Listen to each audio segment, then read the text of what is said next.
Good morning, everyone. 2 minutes ahead of schedule. So I'd like to introduce the first session of today, Marketing and Distribution Day. We're delighted to welcome for the demand for VOD and current digital distribution strategies in the region, the moderator, Karim, Safieddine, and fellow panelists, Emmanuel, Belleville, Naga, and Imran Arshad. Thank you. Enjoy. Hello, everyone. So I'm Karim. To my left are possibly, I think this is 90% of the VOD industry in the region. This means this session is supposed to be fun. We're talking about a lot of opportunities for content providers, content producers, distributors in this region to look at the next 10 years and find new windows of distributing your content for an Arab audience. And it's very exciting to have all of us gathered today because I think everyone has some strong positions. They have different perspectives on this question. And it's a conversation with a lot of potential. So I'm going to ask my fellow panelists to introduce themselves very quickly, what's their background, and who they're here to represent, and we'll move on to the conversation. Emmanuel, you want to go ahead? Okay, Emmanuel Belleville. I'm Vice President Video Services at eVision. eVision is part of Etisalat and content aggregator. I have a 14 years background in the video on demand industry for broadcasters and operators. Hi, my name is Naga. I'm the head of digital at NBC Group. I cover all digital, the entire digital division of NBC, covering Shahid.net most notably, which is why I'm here today. So Shahid is our on-demand VOD platform. Started originally as a catch-up service, but now we're shifting more onto a pure on-demand OTT play, and looking forward to talking about it. Imran? Yeah, Imran Arshad from icflix. I'm Chief Operating Officer. icflix basically does global streaming of Hollywood, Bollywood, Jadwood content. So it's a pure OTT platform. Great. So for the green ones in the room, so VOD is video on demand. The first thing we all need to know, because these conversations can easily go into some technical fantasies and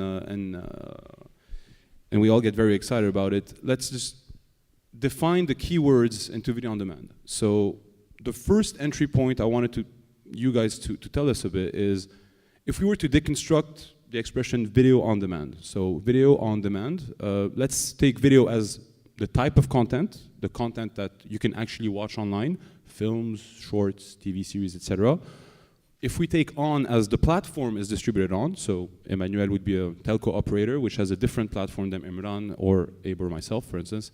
And on demand, which is what type of a market can we all look forward to targeting, especially for our region, and all of us here present. At the end, we're here at DIF to talk about this audience and how it's going to evolve over the years. Abe, would you want to launch with this one? Sure. What? All three. So yeah, go ahead. Okay, so when talking about video, what kind of video, or defining the word video on the on-demand space, there's a lot of different ways. It's not really just a simple question, but I would say you could divide it talking about the duration of the content, so long form versus short form. Like today, you could easily consider YouTube as an on-demand platform. It is an on-demand platform, but it's specialized in short-form content, UCG content. Now they're positioning themselves more as a premium web-exclusive, web-created content. In our case, we are focused on long-form premium content. So talking about really content that's produced for theatrical release, content that's produced for television. And from what you guys have been witnessing online, and we have the luxury of having Shahid, which is truly one of the largest, most premium platforms in the Arab world today, there is an appetite for an audience to consume long-form content online. Definitely. That is something that we believed in, and we saw it through, and it's proving to be the case, and we're seeing growth year on year. Fantastic. Now, the first question that comes to mind as a content provider would be, fantastic. I have these 4 suits on stage telling me that long-form content has a market online. Can I make my content seen more? Can it be promoted? What's the kind of eyeballs I'm going to reach? And can it be monetized? Because this is really the key question here. Now, Imran, I'd like to just pick your brain on that question. icflix is also truly the Netflix of the region, a fantastic premium service. These guys work on a subscription model, which is slightly different than Shahid. And that might be also very interesting for content owners. In terms of monetization, I wanted your opinion on that, Imran. How can a filmmaker today, or a film producer, or a distributor, have your films, have their films on your platform, and expect monetization? How and what are the mechanics of that? Absolutely. To address your question slightly differently, video on demand is picking up. There's a lot of demand here, as my colleague has just mentioned from NBC. The overwhelming demand over online, okay, as well as on the multi-screen experience is extremely important. So as the OEMs in the region flood the market with the consumer electronic products, people are really interested in watching content on either, whether it be as a tablet, whether it be a smart TV, whether it be a game console. So you have to really offer that VOD service catering to that consumer, okay? So what we've done this year is actually launched a new service. It's a freemium service in addition to subscription-based video on demand service, which subscription-based video on demand service we launched last year, and just a couple of months ago we launched the freemium service. Mm-hmm. So with the freemium service, you can sign up for free. You have unlimited access to selected content, and then if you are interested in the premium content, you have to upgrade and get a premium subscription. Fantastic. And what would be the line, the fine differentiation for you, for instance, to select Arabic films to go on your freemium model or on your subscription model, and what would be the ratio there? Like, can we expect a lot of Arab producers and filmmakers to go to you and really see you as someone who would be a strong distribution partner for them? Sure, absolutely. When it comes to deciding what's going to be available in the premium subscription, it's really all the Jazzwood TV shows, okay, TV series. For Arabic movies, this is actually part of our premium subscription. Okay. So this gives a great chance for independent film producers to come to us, and if they want to be partner with us, we're more than happy to entertain that offer and being able to promote their content on our platform. And keep in mind, our platform is global streaming, so it's just not in Middle East and North Africa, it is across the entire world. So it gives independent producers a chance to monetize and do some sort of a, either revenue share, or we'll have to work out some details with them directly. That allows me to jump back to Emmanuel, who's the telco elephant. Don't be scared. He is not an alien. He is from the content industry. He happens to develop things with a telco operator, which also allows us to have his very, very, very precious insight on. I wanted to give the audience a bit of a perspective on where telecom operators have a key part to play in all this. I mean, these guys have hundreds of thousands, millions of users at their fingertips. Where does VOD fit in all of that for a telco operator? So, based on the fact that Etisalat is present in about 20 countries, more or less, with 200 million subscribers. There you go. So, we have to notice that they are a really different market, because we cannot consider monetizing our network in the same way and with the same content when we are working on the Pakistan market and when we are working on the Nigerian market. And of course, in the middle of that, we are present here in this country, plus in Saudi, in Egypt, and in many other countries. So our approach is a really local approach, market per market, case by case, rather than a global approach. So what would be the approach for, let's say, the GCC and Middle East region at large? Is that Yeah. still treated? Because there is what Emmanuel just said is very interesting. There is this, we don't know if it's a myth or not, that the Middle Eastern market is one unified market, or do we need to break it down locally by relevance, by culture, there are different markets essentially. So how would you assess those markets? Do you see it as one potentially unified one or a fragmented one? No, we don't see it as a really unified market. As of today, we have video on demand operations in the Middle East, only in the Emirates and in Saudi. Okay. And even in those two territories, there are a significant difference in the profile of content expected by the consumers. What would that difference be? In Saudi, for instance, there is more appetite for Arabic movies than for Hollywood movies. Here in the Emirates, maybe due to the fact that it's a big mix of expats, there is much more appetite for Western content. Makes sense. Could I jump on that? Please do, Abe. Because Abe is truly actually a regional player. These guys have been distributing content for years across the region. So actually, I would love your opinion on that. Our content is actually, we reach a global audience, but specifically when talking about the Middle East as a market, it depends on what content you're trying to market and the nature of that and where is it coming from, where is it originating from. And that would dictate what kind of reach you can. So if you look at the entire Middle East is one market that you could divide into 4 subgroups, which you could say North Africa, very common. Egypt is a beast on its own, Levant and the Gulf. And each of these areas has a different type of appeal. So if you're talking about Gulf produced content, it really appeals only in the Gulf. It doesn't travel well, doesn't cross borders. Yeah, it doesn't cross well to the other 3 subgroups. Egypt does. Now, for example, Levant, talking about Syrian and Lebanese, now specifically with the whole Turkish phenomena that has been happening over the past 5 years, it does travel well.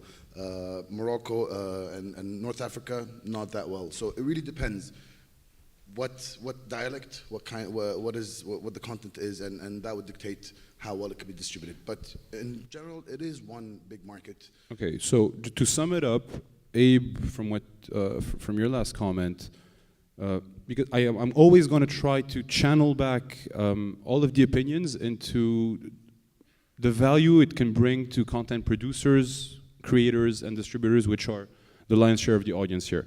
So, Abe, you're telling us that if I am a director from Yemen, which is a small market in terms of audience or maybe under the grid, there would be an audience for my content, provided that we manage expectations as to what the targeting and monetization and return can be on that specific market, without having it to cross borders regionally. No, there is. So again, you have to profile your customer. Who do you want to talk to? Where they are doesn't matter anymore. Yeah. So that's the beauty of this. But if you are in Yemen and you are creating a piece of content that is appealing to Arabs in the Gulf, regardless where they are, so whether they live in the Gulf, whether they live in the States, but if this is who you're going to appeal to, then you can easily reach those. If your content is broader, it's not necessarily very Gulf-centric or Gulf-focused. Yeah. Culturally, the movie is talking about Arabs in general. It's got different actors from different regions of the Middle East that has a wider appeal and a wider audience. It's not necessarily geographically locked, but it's more the culture of the movie, the dialect being used, the kind of actors. But now you could reach a global audience, and you could reach your specific audience if they're not that big anywhere in the world. So not just in Yemen anymore, anywhere in the world. Great. Speaking of exactly those specificities in the content, all of us VOD players are acquiring, licensing, and distributing back. Something that comes to mind. Imran, for instance, on icflix, you guys are basically classify yourself with Hollywood content, Jazzwood content, which would be Arabic for the ones who are not familiar with the term, and Bollywood, right? Can you tell us a bit more about the viewership of each of these types of content? So For Arabic titles, where is your viewership from? For Bollywood titles, are you getting global traction from India and the Asian region of the world? And how is this data allowing you to pick your next move on the next hot thing you would like to acquire for icflix? Sure. Content is very popular across those three categories. Obviously, it's catering to a very selective customer base. It's localized content. So example, when we have Hollywood, Bollywood, and Jazzwood, we actually translate it into French for North Africa market. We've noticed that they won't watch anything in Arabic. They prefer to see it in French. This is our audience, okay? Same thing for, we don't stream Bollywood content in India. We don't have the license for that. Okay. However, it's available globally. Again, we try to add subtitles in Arabic for Bollywood content. It's more localized content strategy.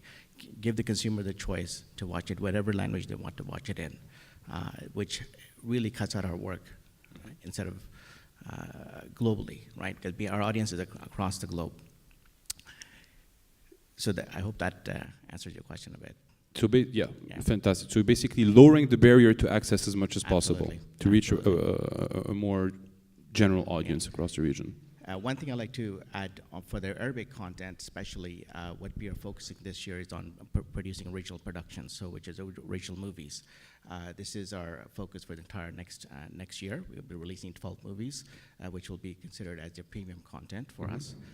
We launched a beta movie earlier this year called HIV, which is available on our platform.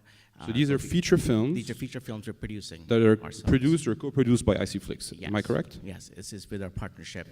We have hired actually young Arabic talent, actors and actresses, signed deals with them, multi-year deals with them, so that they stay with us at least for over the next 2 years, and as we produce these original productions and release them for the Middle East market. Great. We're getting into the juicier part of the meat of this discussion, which is probably going to start getting a bit electric, because what Imran just said is what all of us bet on when we all went into VOD in this region 3-4 years ago. There is a content bottleneck at some point. TV is one different animal, but films specifically in this region, and we were quickly touching base on that with Abe before the panel. When you have about 30 movies a year, 30 feature films a year getting produced, if we were to share these 30 films, the exploitation is already saturated on 4 VOD services. Now, what Imran just said, that icflix is producing content, means there is a shortage of Arab feature films for us as buyers and distributors. I can imagine that the reason why you guys have started entering original content is to start slowly filling that gap, to test the waters. I can tell you that us at Cinemoz are also contemplating producing content over 2015, 2016. NBC already is. Emmanuel, really quickly, for you as a telco, where maybe original content production is even more of a nightmare than content licensing, do you think there is enough Arab content out there, feature films, premium stuff, even short films or documentaries, to feed this entire demand that we have in our region?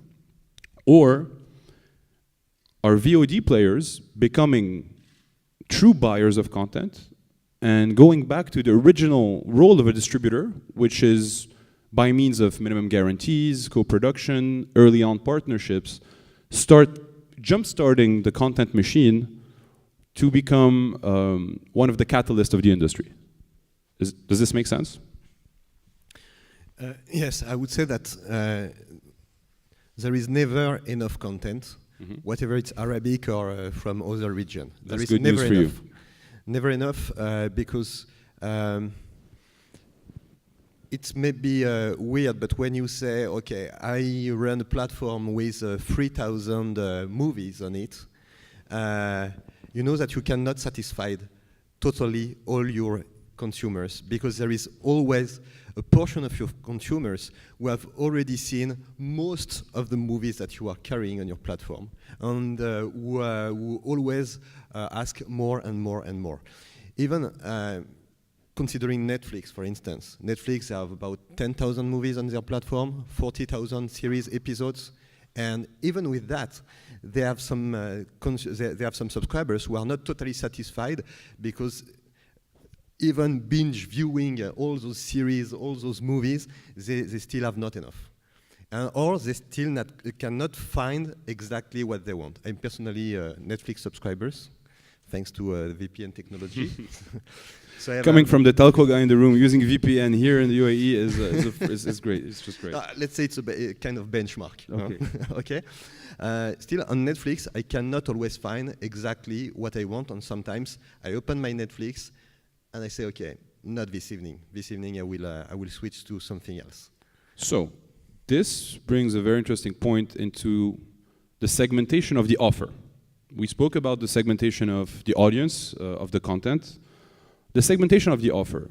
Emmanuel just said, and I believe it's 100% true, it's going to be very hard for a provider to cater to all the needs in the world, every audience in the world. Even one specific person on a bad day with his girlfriend could change an entire viewing behavior. Go from being a Family Guy fan to Orange is the New Black, wanting to see some women in prison. Now, Abe, you, with NBC, have one of the largest studios in the regions. You guys are a huge content production machine. How do you see that gap being filled? Because a lot of people would turn to you to say, well, NBC is doing the heavy lifting here. Is it enough? Where are you guys looking at? Are you looking at different models than the studio model to produce more flexible type of content? Different type of things, more catered to Emmanuel's needs when he cannot find things on Netflix? Okay, I don't, the idea of producing content, I don't think it necessarily answers the problem of not or finding enough. it, my bad, or finding it, producing or finding it through different providers, like. Yeah, but I want to go back to that point, because the reason, the main strategy behind producing content is not necessarily to increase the amount of content in the market, because no single party could ever do that. Agreed. It's really about having exclusive content, having a differentiator between you and everybody else. Okay. Once you control it, because if you're just aggregating, then there's really no differentiation no value. between you and other, and exclusivity isn't really, not necessarily an option in a lot of cases. In terms of filling in these gaps, I think there are areas in the market that are being very well serviced, and there's a lot of production in some areas and not in others. So, for example, if you're talking about movies, very, very, very poor output of content, but that's mainly because the entire industry is suffering. You're talking about an industry that primarily depends on your theatrical window, where most of the money is being made. Saudi, the biggest market in the Middle East, doesn't have cinemas. Egypt, which was the second, political issues, suffered through the worst 3 years of their history in the movie industry. Now they're recovering. So the entire industry needs to work together in order for that to become better, to increase, for it to become more lucrative, to see more movies being produced. And the more movies being produced, then you start seeing these different niches. You start seeing horror movies, which Absolutely. we don't have, and more of that. So if you're producing 30 movies, you're gonna have one of each, and that's about it. So you need to see more volume across all different content types in order to reach these different niches and different tastes, if you may. So if we're bouncing back on what Abe just said, VOD players will not be able to carry through this need for different content, for a new drive in production, a diversification in production. Who can? Where is it going to go at the point where we have some institutional producers across the region? We all know them, be it them broadcasters or indie producers throughout Egypt or the Levant or the North Africa region, where is the place of indie producers in VOD? I would like to hear from Imran on his experience, maybe icflix experience in producing an actual film. How did you guys go about that? How did you reach out? Can you tell us more about this entire process? Because it would be very interesting for the audience. Sure, it's a very complex initiative. It took almost a year in planning to execute. Now we have executed it just a couple of months ago. Going back to your overall who can produce content for everybody, that's not going to happen. icflix is a complementary service. Okay, there'll always be broadcasters. There'll always be OTT players. History's proven that in Europe, US. I lived through it. Today, you see Netflix. You see major broadcasters still existing, coexisting. There's telecom companies coexisting. So it's a complementary business we are in. We're just targeting a very specific part of audience which are interested in multi-screen experience. Okay, whenever they want to watch it, anytime they want to watch it. We're not trying to go after masses. Okay, so we are doing what's best for icflix model, which is to get that exclusive content made for ourselves. Once it's on our platform for a couple of months or a few months, then we'll roll it out and maybe license to other players in the industry if they're interested in licensing from us. We welcome distributors, independent film producers to talk to us, and we'd be more than happy to see what we can work out in terms of putting their content on our platform. Could we potentially see the movie icflix produced is called HIV, right? That was the first beta launch movie. All right. We are not producing Hollywood production releases. These are more independent, call it. Any plan for developing that track on your end? Probably won't be. This is not our focus. We're going to continue to produce Jazzwood movies and maybe even TV shows, TV series. I think there's one launching probably for next Ramadan. An original production? Yeah, original production for okay. it will be a TV series. As you know, this is a complete different business from doing OTT or online streaming business, but this is something we are focusing on. It's no different than Netflix strategy, which is to produce. They started off online streaming business, and then they went into original productions, working with studios and working with their strategic partners. We are not going to produce movies for Bollywood. We're not going to produce movies for Hollywood. We're going to just focus on Jazzwood, Arabic movies and TV shows. And pardon me we're if trying small. We're trying very small. It's only 12 movies. It's a big task. It's a big milestone to absolutely, accomplish. I completely agree with you. But I'd like to just dig in the details and the nitty-gritty details of that, because I think it's extremely interesting for our filmmakers here. How did you go about developing HIV? Was it something that was outsourced completely? You just got a bunch of producers together? Is it something where you were icflix was active in developing and producing? Where is the story happening? Where is it from? You say Jazzwood, but is it Egyptian? Is it North Africa? Is it Levant? Is it Saudi? Can you give us a bit more details on that movie? Sure, absolutely. Without giving out too much details, the filmmaker or producer is out of Egypt. He's a very famous individual. The actors and actresses are not A-list. Okay. Okay, they are they're young, aspiring actors and actresses who would like to have a career in film industry. So we had to go to Egypt. We went and had discussions interviewed everybody, the concept, the storylines. We come up with those. Then of course, the script writing happens, and the film producer. So it was mainly an Egyptian production. Egyptian, and we shoot it all over different parts of the Middle East. Great. Imran, can you remind everyone how old icflix is? It's 2 years old. Okay, so 2 years in, and a video service is going into producing Egyptian/Pan-Arab production. Some signs of hopes, I would say. Now, moving on, let's move on from production and go into a real distributor's hassle here, which is marketing Arabic content. Everyone here has a script in their bag. Everyone here has a completed pilot or a movie or a screener with them. They're looking for a buyer. The first thing most of these guys are going to look is, how are we going to sell this? To our audience, to Imran's audience specifically, to the Cinemoz audience, to Abe's audience, to the eVision subscribers. How to reach these digital people, these digital consumers, is it the same as releasing a more traditional movie on a theatrical distribution chain?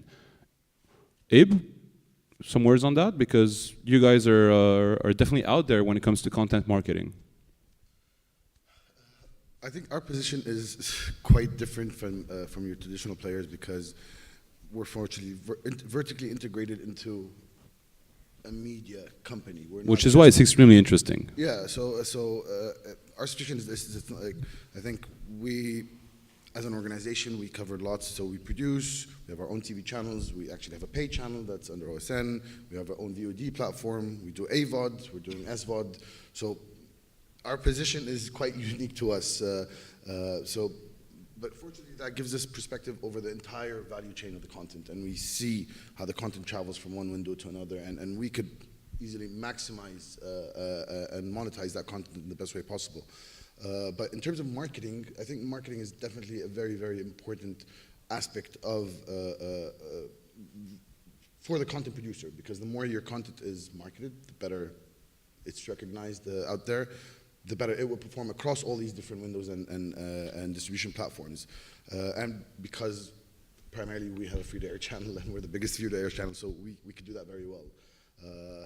But is there a way that, have you guys noticed or identified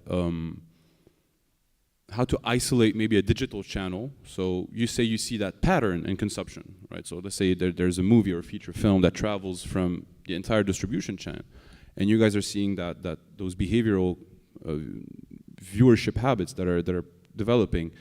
Is the digital window interesting to look at? Are there some extra marketing or sales tools that appear once you've hit that window? Does it benefit? One of the things to what extent? But I'll take that because we haven't launched our SVOD service yet, so we're not doing any feature films. But I'll talk from a TV content perspective. Mm-hmm. So definitely there is value in talking to the digital audience separately, because surprisingly there are people on these platforms that are not, you cannot easily reach through your traditional platforms. Thank you. That's exactly the point where I wanted to go. So we're doing a lot of research into identifying incremental reach on digital platforms. So we're seeing, because primarily we're working on an advertising AVOD model, so we're talking to advertisers. To them, what's important is eyeballs and reach. So what we're doing is we're trying to identify what is your incremental reach on Shahid than TV. So if you run a TV spot on NBC One, for example, and you also run it on Shahid, how many more people can you reach that you have not reached before through TV? Mm-hmm. And in some cases, we could reach in at 10% incremental reach. Some cases it's less, depending on the advertiser, depending on the content. But yes, there are people that are watching on demand and are not watching TV. It's not the majority of your audience, but there is that subset of the audience that. Great. And I'm just going to complete what Abe said with what we've seen on Cinemoz, because we actually do feature films online. Just like Abe said, there is an audience for VOD out there, a smaller one than your mainstream free-to-air broadcasting networks audience, but these viewers that are doing VOD only in our region are what we would call super users. These are binge consumers. These are viewers that stay 3 to 4 to 6 hours watching video content online. For someone who's in people's homes, Emmanuel, you are directly there. Telcos have a reach on the devices we use, some connected TVs we have, some boxes. Is there a difference there? Being in people's homes, in people's pockets, do you see an edge to identifying your eVision audience? How do you guys go about that? Abe is probably doing some data monitoring, data analytics. We're doing the same thing. How about you guys? Is there an audience for that? Clear one? It should be. It should be, but there is really something really important to highlight. You, Cinemoz, or you, icflix, you are internet-based company. Yes. And you are pure player in this area. It's your core business.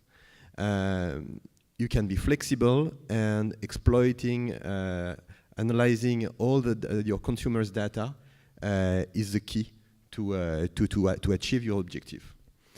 From a telco perspective, it's totally different. Video on demand is 0.0000 something % of the revenues. It's not a core activity, and a telco is not as flexible as you are as pure player. There are a number of processes in big telecom companies. If you want to get good data analytics tools, you have to go through an RFP, and it can take 2 years to select the right vendor that will take care of your data analytics. And after those 2 years of RFP, then you may take another year to implement the system, and other things that happen in the meantime, and you guys will have moved to the next step. We feel Emmanuel's pain on this one. We really can feel it.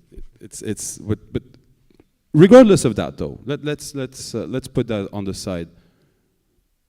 Have you guys witnessed, as a telco operator, a surge in demand, an ask for content at the larger sense, provided by you? Is there, let me put it in a simpler way. Could your users overlap with Abe's viewers and with Imran's members? Do you see all of these bubbles converging at some point? Because that would be a very powerful trifecta. Not exactly. We don't have the same way of delivering content.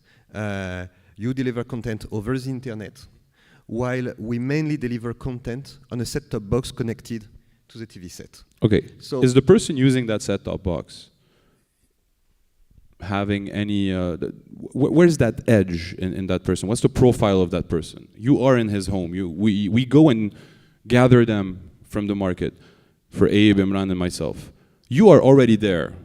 Is there anything that you guys have noticed in their consumption habits or in the way they're using their channels to consume content? I can tell you that it's as in many other countries. It can be the same in Europe, the same in the US. Most of our consumers are families, and the most viewed genres is the action comedy. That's the same in the region, and that's the same in Europe, that's the same in the US. There is no major difference in the profile of consumer. And I mean, for this set-top box-based business, I'm not talking about the internet-based business, which has maybe much more different type of profiles than the set-top box business, because set-top box is usually in the middle of the living room, just with the main TV set of the home, and that's the place for the family. That's the reason why we have this kind of audience.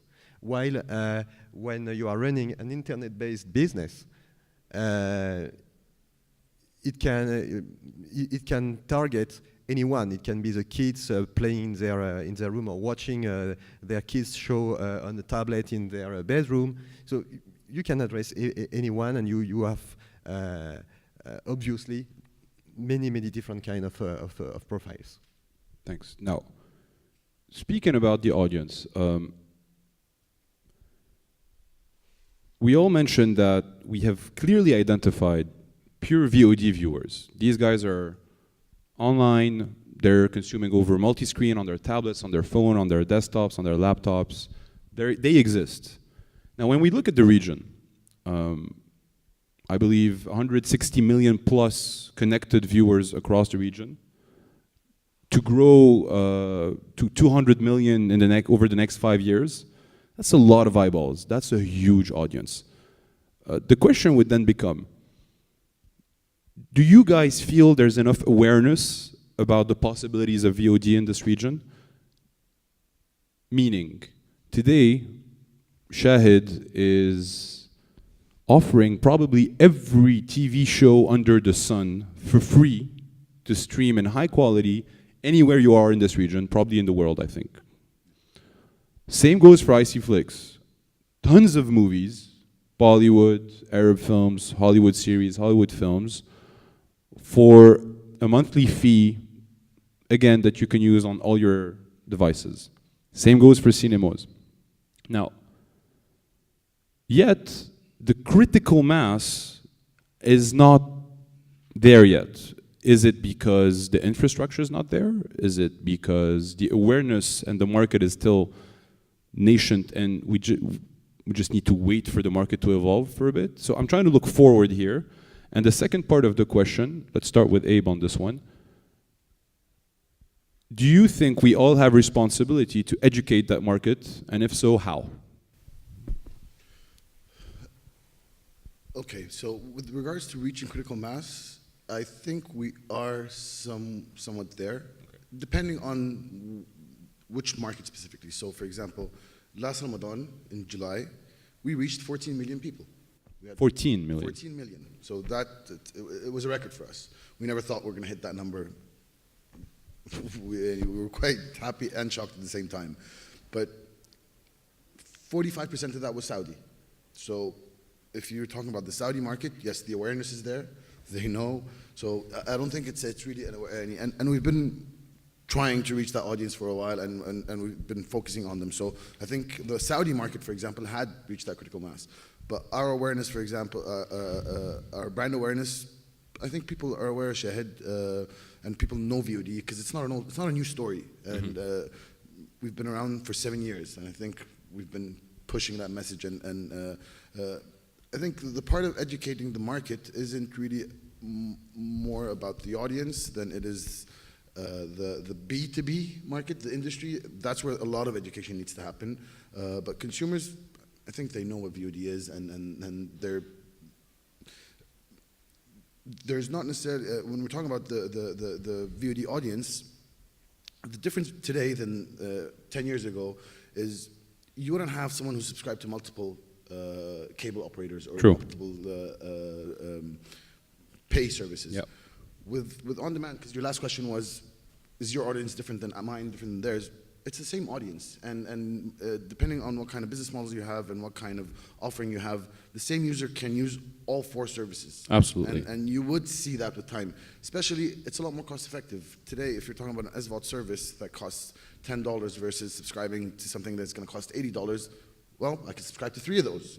So it's not really, we don't really have to fight over the same users. Oh. Because users are going, they want movies, they want series, they want to pay for it sometimes they don't want to pay, they want to get something for free. So the opportunities are there and the audience is there and they're aware.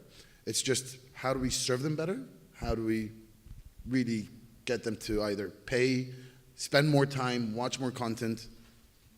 Now, you mentioned something that should be very interesting for everyone, the B2B education. So I think we've all gone through hell dealing with some content providers to explain what VOD licensing rights actually mean. That it does not have to be one broadcaster licensing deal that covers everything. That as a content creator, as a content producer, we always encourage them to protect their VOD right. Because today you have just at least 4 buyers here who will start bidding on the next big thing for a license to be exclusive, to be worldwide, and the bids will get high, trust me. And we still are facing some content, even large content providers that are fighting this. Imran, have you who have a large catalog of feature films, did you encounter some difficulties dealing with content providers for your licenses, on negotiation, on the concept of it, on educating someone who had no idea they could monetize their content through VOD? Well, again, let me get back to that answer. I think, as the gentleman here said, that our service is complementary. It's the same audience. What we try to do is offer convenience to consumers. Okay, convenience means at a very reasonable price. Okay, monthly it's only $8 a month. you have Hollywood, Bollywood, jazz. We have over 20,000 hours of content.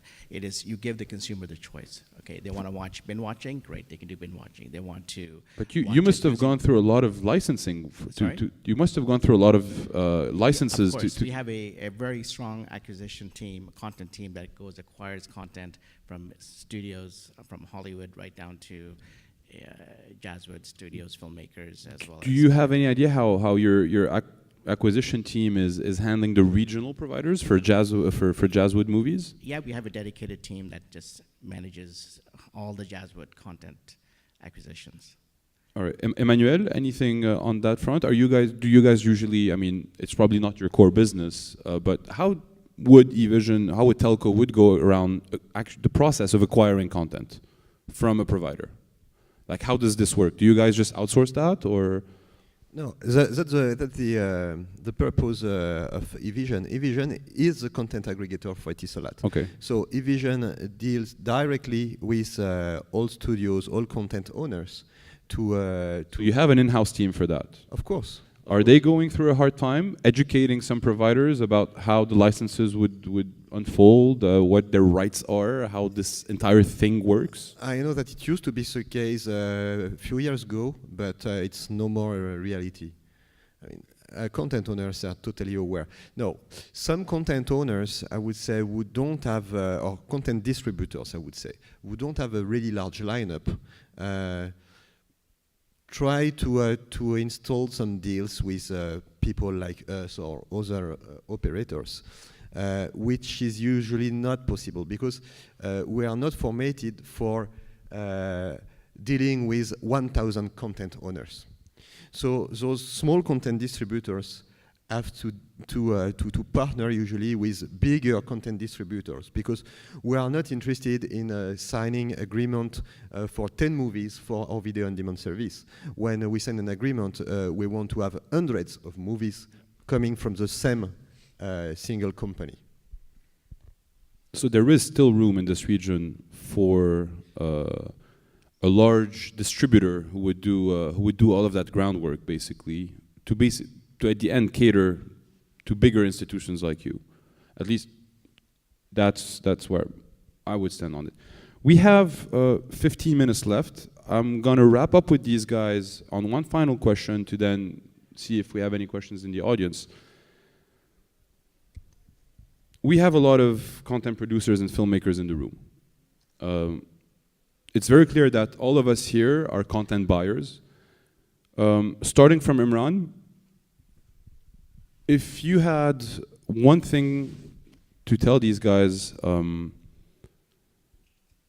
the type of content icflix, Shahid, Etisalat, all of the VOD players are going to look to acquire over the next 3 to 5 years,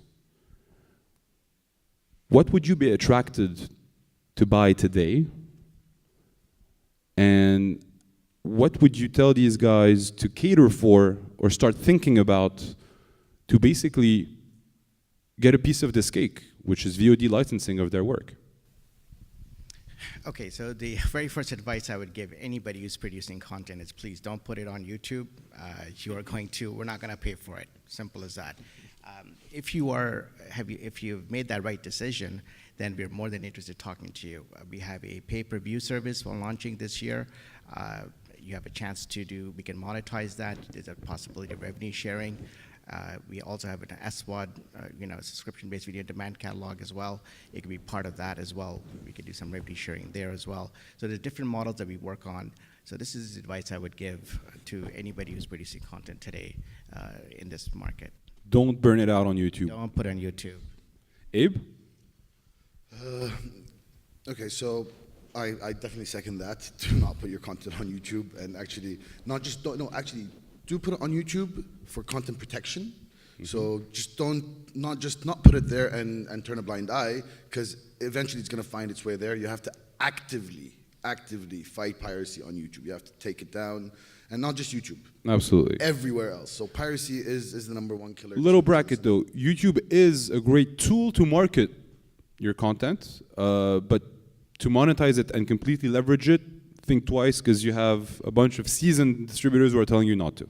So we, for example, we use YouTube to block our content and to Yeah. monitor its availability there and take it Yep. down. We literally, other than the content ID that automatically does it, we take down something like 20,000 assets monthly. It just keeps finding its way there. And the people here find very, very, very smart ways to go about putting your content out there and pirating it. From our perspective, what we're interested in buying and looking after, so our focus today is primarily Arabic content, so TV productions, programming, series, movies. We're about to launch our SVOD service very, very soon. I can't disclose the date yet, but it's very, very soon.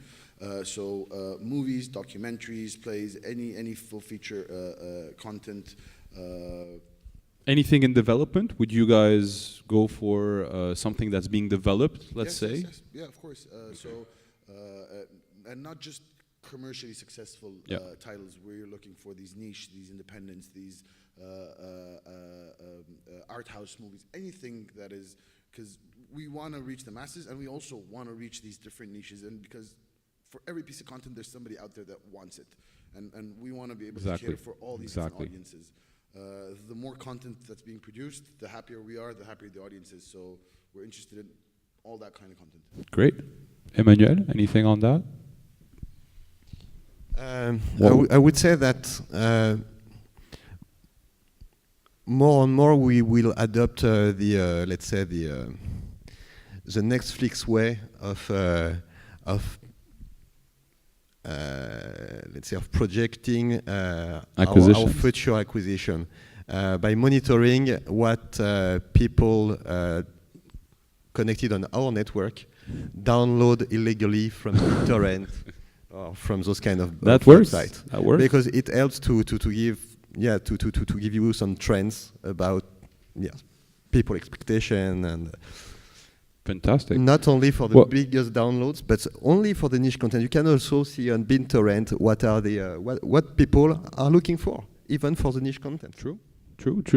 I think the one thing to retain from all of these final comments is, for anyone out there looking to shop their movie around, you will never find such open-minded distributors in the region. This means that video on demand, just like all of us agree, show you that we can find an audience for any type of content out there, provided it's not catastrophic, of course, but there are no limitations. There is an audience for Emirati shorts. There is an audience for documentaries about women in Yemen. There is an audience for short formats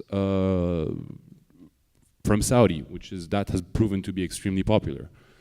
So the doors are wide open from the VOD buyer's side. Ask questions. I think the next 3 to 5 years are going to be extremely exciting on that front. There's a lot of money being poured in that system. And it's something every content provider out there should start thinking about and start reaching out to what today are the key players, and hopefully much, much more over the next years. So thanks to everyone for listening to us. And if there are any questions, we're all yours for the next 7 to 8 minutes, I believe. Yep.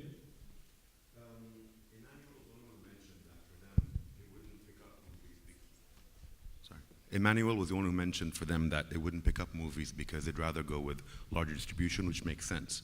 But if you go to Imran and possibly yourself in the future, you guys are now into producing smaller films, yet, and this goes to your last question, none of the past 5-7 years of Dubai Film Festival, Abu Dhabi Film Festival, Qatar Film Festival, Cairo, everything else, none of them are on these sites. So is it a problem from licensing or from the people here that you're finding it difficult to put this online? Okay, from our side, as I mentioned to you, we're a relatively very young company. We established 2 years ago. We actually launched officially a year ago. So it looks very easy as a consumer. Hey, streaming is working, it's not working, right? But behind the scenes, it's a pretty complex business model. We are more than happy to entertain offers from independent film producers. Again, there's negotiation that does happen. It is a cycle. We are the team is very small, acquisition team. We don't have the luxury to have our large number of resources available like our colleagues here at their company. Again, have a very strong content acquisition team. There's a team of 5 people, very solid. It's just finding time to meet. Sorry? Yeah, it's becoming easier now because we have the platforms launched. We are really focusing on the content going forward. Content and marketing, those two. I think just to bounce back on your question, what we've noticed from all these festival titles over the past 5, 6, 7 years, in short, what you're discussing is what we would call the indie scene. This would be the independent films that are coming out of the region. These are one of the most profusous in terms of yearly productions that are coming out. Just to answer your question, I think today has become the maturity date for VOD services to open up to an indie type of catalog or mass aggregation of all that content. In our case, we started off with indie titles. Anything independent that used to come from the festivals, we used to sign up immediately. And it was an on and off type of viewing pattern because the radical viewers who are interested and followers of independent cinema will go and find that title. They will go to Cinemoz and find that title. They will browse all the other services to find them online. The problem we had, there was not enough of it to make it a destination, to make it something that you can monetize, that you can go to an advertiser and sell as an entire package of 100 independent films. So today, if we look back at the past 5 to 6 years, now there has started to have, you have enough content to package and distribute as one independent film's destination for this region. So look ahead. I think there's going to be a lot of, and I think a lot of people are looking at indie titles today. I hope it answers your question somehow. Kind of, maybe. We'll talk later. Good morning. Hey. I would like to ask you 2 questions.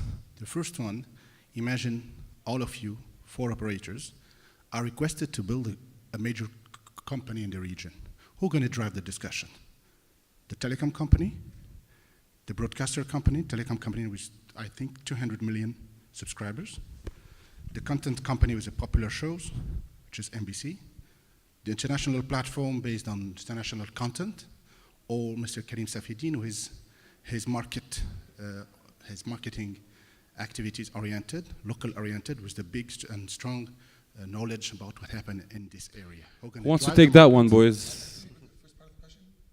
Who's going to drive the discussion? Imagine who's going to lead the discussion. He will impose his 200 million subscribers. You will impose your popular shows, because NBC has a very popular shows. The platform with international content, Hollywood, Bollywood, or whatever. And you, because of the local market. And you that to build one super yes. pan-Arab VOD Who's going to be service. the chair on that kind of...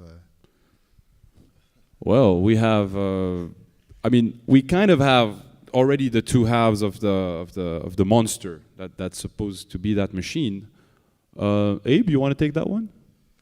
I think since you're leading here. I think that if you deconstruct each of us, so a pure OTT play is probably going to have the hardest time, unfortunately, and most challenges. Yet the more flexible to do whatever they want. I think from a company like NBC and originally a broadcaster with a free-to-air footprint, I think our biggest strength is going to be on the marketing side, reaching the audience, leveraging our advertising business and our existing content relationships. I think a teleco, for example, has a direct access to the consumer and actually gets paid by the consumer on a daily and monthly basis. So if you're talking about transactional VOD, subscription VOD, I think they have the easiest route because credit cards out the window. And if we want to do any form of billing, it's going to be with them. So they're the ones that are going to have to actually get consumers to pay us. So I think that's the easiest in that respect. So depending, each one has, I think, an edge in one area over the other. So if I do understand, the telecom company will lead the market. For pay, they have an opportunity if they do it right. Let's say they'd lead, to answer your question, they'd lead the conversation and they'd leave us to handle the mess afterwards. I don't necessarily, actually, I don't think that. So I think, depending on how the telecom wants to, I'm going to speak on the, not on the behalf of the telecom, but to the telecoms. So I think originally the telecom's main, the reason they got into the whole VOD and content was area because it was underserved, okay? And their business mainly depends on connectivity. They're selling bandwidth, and today, what way to sell bandwidth other than video? If there isn't enough video players out there that rely on internet and connectivity, then they're not going to be able to sell that product. So they had to fill in that gap.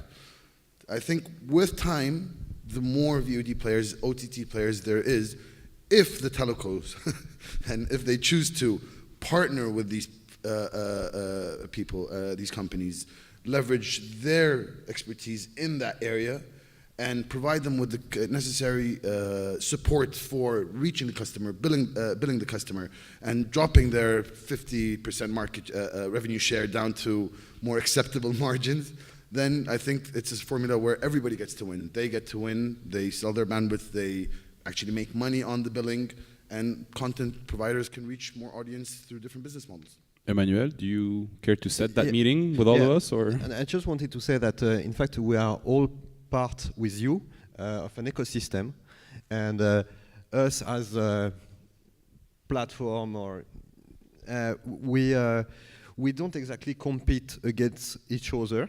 We are not at this stage yet. We are at the stage of we have to educate the market, and that the real enemy is piracy. But we don't. There is no real leader in the discussion. It's. My second question will be, what about piracy? You just had talked about it. VODs, the Dreambox, DVDs, piracy on internet. What will be what is the challenge on that issue? So, what is the challenge of yes, how to fighting the other outlets? How to fight against the piracy? The piracy. Yes. Okay. Who am I giving this one to? Imran, maybe? Are you guys looking into that? Because Abe already told us that these guys are doing tremendous work into trying to, take down YouTube videos and leaks all around the region. Imran, any words on actual fighting piracy? Yes, we do whatever we can with our limited resources to fight piracy. We work with, especially with Hollywood studios directly, especially that content is very popular. So we do work with studios directly, to the ones that have the resources to fight this thing. Piracy is always going to be there. It's been there in North America, it's been there in Europe. It'll always probably be there for another, at least in our lifetime, unless somebody comes up, some innovative solution over the internet. So we do whatever we can. We try to provide a really legal platform for independent filmmakers and studios to promote their content on our platform. Okay. Going back to the discussion earlier, we are partnering up with our strategic partners, include telcos around the region. It's not just within UAE. A recent example is Do. All Do subscribers right now can get icflix subscription as long as they use a Do payment option, which is integrated with our platform. You buy 1 month, you get second month free. As an example of, we're not competing, we're conversion, there are other telco players outside the MENA region that we're working with very closely. Same kind of strategic partnership. We're going to take it to the next level where the icflix service is bundling with the data plan. That's another sort of work in progress way to capitalize on the telco subscribers. Great. A lot of conversion, just sir, to answer your question, a lot of conversion in the industry. On the piracy point, I think all of us VOD players have learned from the legendary lesson from the 15 years head start that the West and the US has on the VOD services, that VOD, by existing itself, is the best solution to piracy. Today, if you go on icflix and watch amazing Hollywood or Bollywood movies in high quality, if you go on Shahid and watch the latest episode of your favorite series in high quality for free, if you go on Cinemoz and catch your Egyptian classics for free, there is no need for piracy anymore. People are consuming that content. So the more premium services we are all offering, the more platforms pop out, piracy is bound to decrease by 10 to 20 to 30 fold sometimes. This is what happened in the US, for instance. Can I add to that? Yeah. That is definitely 100% correct. However, I think that is going to definitely reduce piracy. The more legal options out there, the more piracy is going to start to dry up. But it's not going to disappear. So there are people who still do pirate out there. And what we're seeing is, unfortunately, none of the content owners in the market are really concerned about it. They're concerned, but they're not doing anything about it. And they're leaving it up to the buyers, the aggregators of the content, to actually fight that fight alone, which doesn't really make sense. There are a number of ways out there, and it just requires some effort and investment. So there are different types of companies out there that are specialized in fighting piracy. There are companies out there that do it through litigation, which is the least effective in the region, because we don't have a lot of IP laws that people would respect. But it is a route, especially if you're worried about international piracy and you want to block content internationally, if you want to distribute internationally. There are other ways. So there are companies that actually actively look for torrents and take them down. There are companies that actually work with Google to completely remove any links from search engines that lead to pirate sites. There's a way. So to sum up, Abe, there is a responsibility for content owners to be much more proactive in the protection of their own content. Yes. All right. Yes, in the back.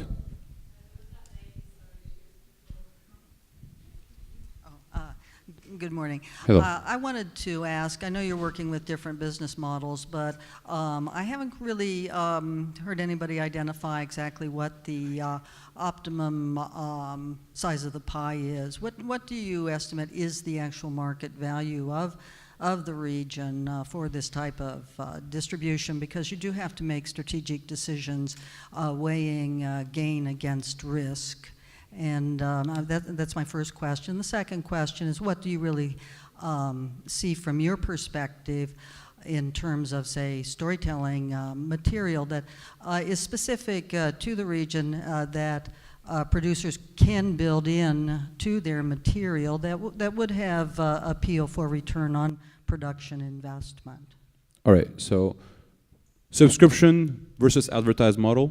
This would be to answer the first part of your question. So these are the two main business models that are running in the region right now. icflix being one of the main subscription model platforms. Shahid, heavily advertised. I think, Imran, do you want to tell us about the market prospects of the subscription-based market in the region? And then Abe, you can... we're talking, I think that our lady friend is interested in the size of the pie. So what does that market represent in dollar value to icflix over the next 5 years, let's say? Sure. We have both models, advertisement video on demand model, which is launched a month ago, and we also have a subscription video on demand model. Obviously, it's dependent on our licensing rights. So we don't stream across everywhere, so I can't really give you what the entire market size is for MENA region. For our market, we know exactly what that number is. So that's probably that's what I can share for you at this moment. Okay, what was that? Sorry, can you repeat that, Imran? Sorry? We didn't catch that. Can you? So what I was saying is that is our market actually is based, our market share, the market we're going after is based on licensing content. Okay. Okay, so we don't have licensing across. Let's say we have a Hollywood movie, we can't show it in Zimbabwe, for example. We don't have the licenses for it. Okay. However, perhaps my colleagues here, they may have the same movie, but they have the license to show in Zimbabwe, for example, or South Africa. So their market size might be bigger than ours. Understood. But do you think there is, what would be the growth subscribers in the Middle East over the next 3 to 5 years? Okay, so from our perspective, we've seen a tremendous growth. That's one of the reasons we are continuing to focus on this initiative. We're seeing growth from all over globally, because again, our platform is global. So I think this market is going to be growing over the next 5 years. You'll see a lot of growth potential here. There's an option for like I said, revenue share model. There is options for just licensing your content exclusively. There is possibilities of doing it non-exclusives. Overall, there's a lot of demand going forward. In Okay, this area. fantastic. I mean, that's for the subscription-based models.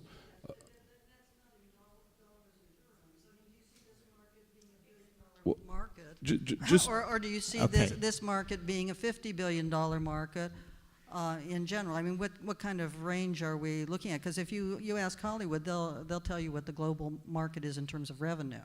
Sure. I don't want to make any sort of concrete forecast, right? I think the important thing to remember here is let's work backwards. There are a lot of consumers with consumer electronics. There is definitely demand for it. People have smartphones, they have tablets, they have smart TVs, and there's internet, okay? We all know here that there's people are consuming our content based on our viewership report. It is growing exponentially month after month. Exact number, I don't have it. Perhaps my colleagues here would know what the exact number is. I think it's very hard to pinpoint it. What is the exact market share, because there is issues such as connectivity issues for us, at least for our business model, internet connectivity issues in certain countries.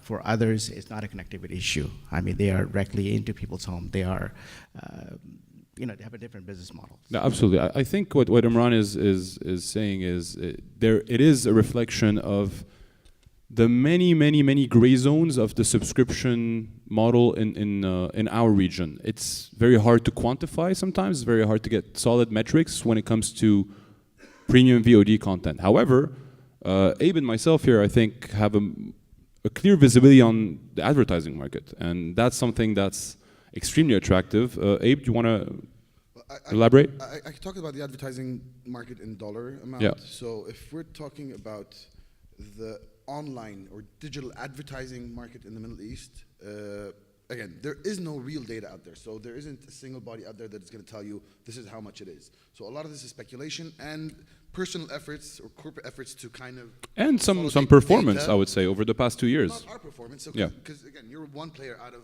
an True. industry. So really, it's working with a lot of different agencies to capture data and understand. But I think we're talking about this year close to $500 million In digital advertising. Digital advertising, so 500 million. Half of that is going to search and social today, and the other half is going to what we would say display and video. Display and video advertising. Now, video in 3 years ago was almost non-existent. 4 years ago was non-existent, but it is the fastest growing part of that pie. So there is a lot of growth in video advertising. So you do the math. Out of that, $500 million. Now, with subscriptions, again, there isn't enough data in the market, and there isn't enough history to really track that. But the potential is huge. The potential is really, really big. With connectivity, now we're getting a lot more people being able to connect it to broadband, LTE being widely available, so a lot of people could actually now access broadband through the mobile devices. So this pie is growing. In terms of users, how many people we could reach, it's rapidly growing, and there is a huge potential for monetizing it. Yes, sir. Hello. Hello. Hi. You said don't put the videos on YouTube. And when we put a video on YouTube, we're looking for viewers. And if I put it in my website or blog, I can't get the viewers. Can you repeat that? I'm very sorry, I didn't catch it. Okay, you said don't put the videos on YouTube. Yes. Okay. And when I put it on YouTube, I'm looking for viewers. Yes. Basically, exactly. Okay, I got it. Thank you. What we were trying to tell all of you content creators was don't rush and burn the value of your film immediately by putting it on YouTube or a blog. We're not saying don't put it at all, but have a release strategy. So if you have made your film and you do want to get viewers, think and research of ways to leverage the value of a viewer over an entire chain of distribution. So YouTube might work, but it might work once, let's say you're halfway through the exploitation of your movie, there's some buzz around it, you've released it on a premium outlet first, people have watched it, and you release it on parallel on your blog, or do little snippets or trailers. So all we're trying to do is, don't be radical about it, just think about a real value path for the exploitation of your content. That's all. Thank you very much. I would say don't put it on YouTube at all. Seriously, it's not. Or that. The CPMs you get on YouTube are nothing compared to what you would get on Cinemoz, for example. True. This is a That's true. premium platform, and it demands premium CPM rates from advertisers because they invest in content. YouTube doesn't pay people for You'll make much less views on Cinemoz, but much more money from our viewership, for instance. Ines, are we allowed to take one more question, or one more? One more. Can you pick it so I don't look like the bad guy? Thank you.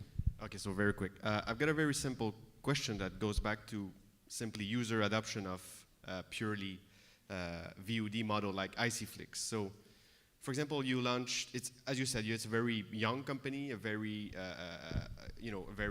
recent brand.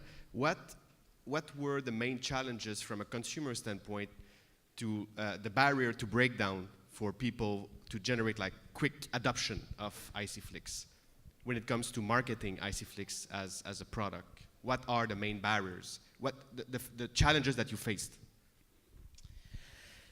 Okay, so what we did was basically break down our markets into, within our primary market, Middle East, North Africa, we have down selected sort of 7 focus countries that we are really targeting. Obviously, it's tied to our marketing budget. We do marketing very extensively in UAE, as you probably have seen it here. Our plan is to do that, execute that across the 7 countries in MENA region. Obviously, there are different markets. Sometimes to create the brand awareness, we have to resort online. That's part of our very strategic strategy, as well as we focus on outdoor campaigns. This is how we generate awareness about icflix brand at this stage. We are also, like I said, producing original content, and hopefully that will gain attraction, especially when you put it on the internet or on when it's available on internet, things to go viral, as we know, right? So it's just we're trying different things. We have different strategies. Doesn't mean they're all going to work, but as you see in UAE, is probably the most marketing we've done here, outdoor campaigns, and as well as online. You see us everywhere. So it seems models can be replicated across those 7 countries in Middle East and North Africa. So you think a balance of non-traditional media versus traditional media, like out of home, for example, is a good way to go, or it's pure, or it's like 60-40? Yeah, that's fine.